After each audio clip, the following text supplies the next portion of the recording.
Friends, இந்த முழு கோழி சிக்கன் மசாலாவை பாருங்களேன், எந்த அளவுக்கு நல்லா பார்க்கவே இவ்வளோ ஒரு சூப்பராக இருக்குது. டேஸ்ட்டு பார்த்தீங்கன்னா அந்த அளவுக்கு சூப்பராக இருக்கும்.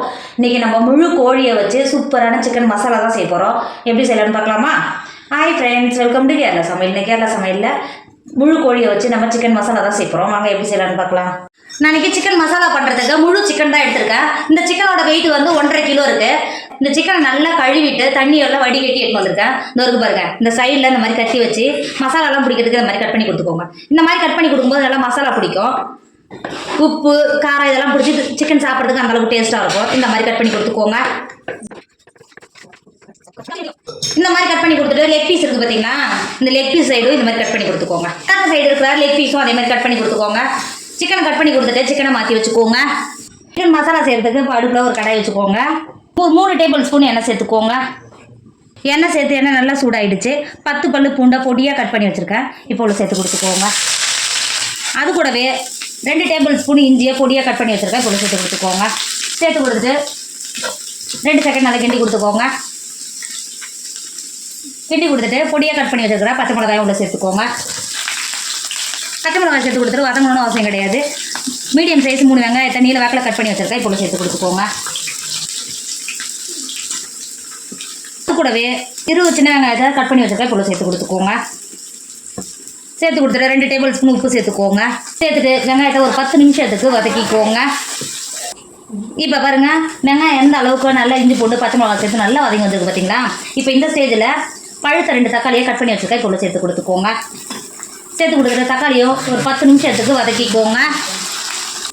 இப்போ பாருங்கள், நம்ம சேர்த்த வெங்காயம் தக்காளி நல்லா வதங்கி எந்த அளவுக்கு நல்லா வெந்து வந்துருக்கு பார்த்தீங்களா. இப்போ நம்ம இதை மசாலாலாம் சேர்த்துக்கோங்க.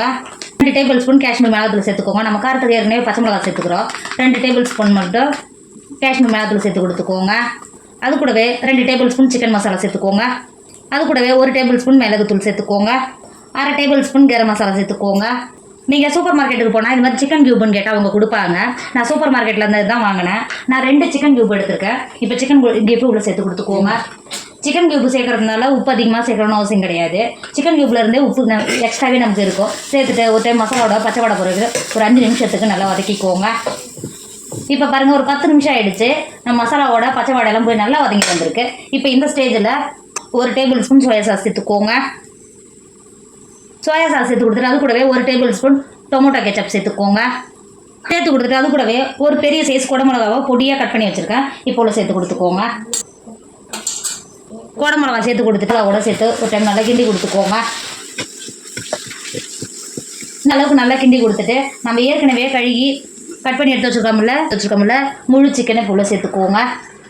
சிக்கனை சேர்த்துட்டு நம்ம சேர்த்த மசாலாவில் சிக்கன் மேலே சேர்த்து கொடுத்துக்கோங்க. மசாலாவில் பிடிச்சி நல்லா வெந்து வரும். தண்ணி சேர்க்கணும்னு அவசியம் கிடையாது. இந்த மாதிரி சேர்த்து கொடுத்துக்கோங்க. சேர்த்து கொடுத்துட்டு மூடி போட்டு மூடி சிக்கனை வேக விடுங்க. தண்ணி சேர்க்கணும்னு அவசியம் கிடையாது. மூடி போட்டு மூடி வேக விடுங்க. இப்போ பாருங்கள், ஒரு 10 நிமிஷம் ஆகிடுச்சு. ஒரு சைடு நல்லா வெந்து வந்திருக்கு. இப்போ மெதுவாக சிக்கனை உடையாத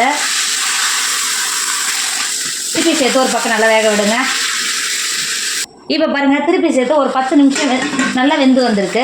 நம்ம தண்ணி எதுவும் சேர்க்கலை. ஆனால் சிக்கன்லேருந்து எந்த அளவுக்கு நல்லா தண்ணி இறங்கி வந்து பார்த்தீங்களா.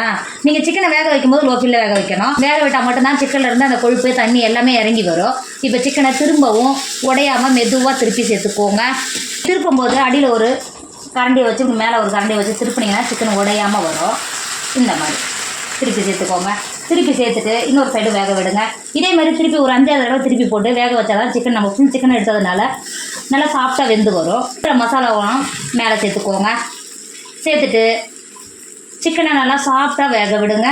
மூடி போட்டு மூடி லோ ஃப்ளேமில் வச்சு வேக வச்சா நல்லா வெந்து வரும். இப்போ வேக விடுங்க.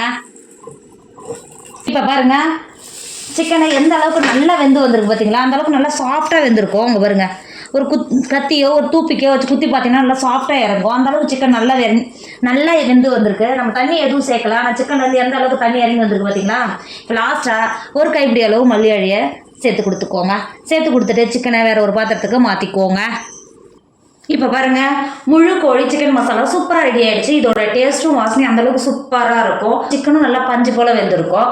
டேஸ்ட்டு பார்த்தீங்கன்னா அந்த அளவுக்கு சூப்பராக இருக்கும். நீங்கள் இந்த மாதிரி சிக்கன் மசாலா செஞ்சுட்டு பரோட்டா, சப்பாத்தி, பூரி இதுக்குள்ளே வச்சு சாப்பிடும்போது இதோட டேஸ்ட் அந்த அளவுக்கு சூப்பராக இருக்கும். கண்டிப்பாக நீங்களும் ட்ரை பண்ணுங்கள். என்னோட வீடியோ உங்களுக்கு பிடிச்சிருந்தா உங்கள் ஃப்ரெண்டு உங்கள் ஃபேமிலிக்கு ஷேர் பண்ணுங்கள். மறக்காமல் கேரளா சமையல் சப்ஸ்கிரைப் பண்ணிக்கோங்க. தேங்க்யூ.